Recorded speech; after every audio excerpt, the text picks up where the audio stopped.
अस्सलामु अलैकुम वरहमतुल्लाहि वबरकातुहू। बैतुल मामूर क्या है, और अगर कोई शख्स ख्वाब के अंदर बैतुल मामूर को देखे तो उसकी क्या ताबीर होगी। बैतुल मामूर फरिश्तों का काबा है जो चौथे आसमान पर काबतुल्लाह के ऐन बराबर है।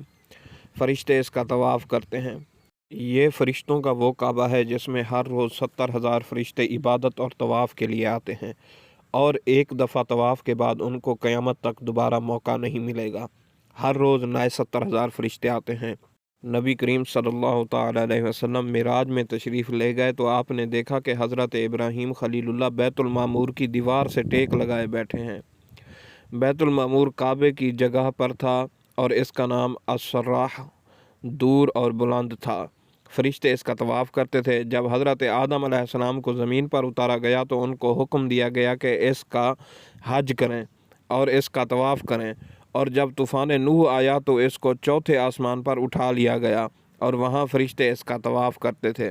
और हदीस सही में मज़कूर है कि बैतुल मामूर 7वें आसमान में है।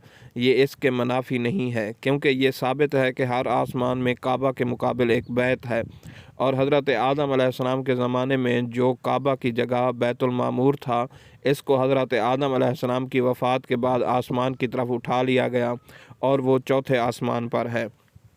बैतुल मामूर खाना काबा के ऊपर चौथे आसमान में एक मकान है और वहाँ फरिश्ते हज करते हैं।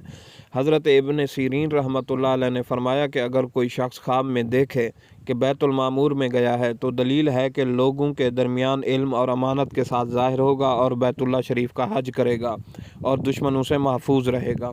और अगर बैतुल मामूर को ज़मीन पर देखे तो दलील है कि आलिम और आदिल बादशाह का मसाहिब होगा। और अगर देखे कि बैतुल मामूर में घर बनाया है या इसमें सोया है तो दलील है कि इसकी मौत करीब आ गई है। और अगर कोई शख्स ख्वाब में देखे कि बैतुल मामूर के इर्द गिर्द तवाफ़ करता है तो भी यही तावील है कि वो दुनिया से रिहलत करेगा। और अगर किसी ने बैतुल मामूर को मस्जिद की तरह देखा और उसमें नमाज़ पढ़ी तो दलील है कि इसकी तमाम मुरादें पूरी हो जाएंगी। हज़रत इब्राहीम किरमानी रहमतुल्लाह अलैह ने फरमाया कि अगर कोई शख्स ख्वाब में देखे कि ज़मीन से बैतुल मामूर तक राह खुला है तो दलील है कि इस साल बहुत से लोग हज और उम्रा करेंगे। और अगर देखे कि बैतुल मामूर आरास्ता है और फरिश्ते इसका तवाफ़ करते हैं तो दलील है कि उलमा और अहले दीन इंतज़ाम से होंगे और इज़्ज़त और मर्तबा पाएंगे।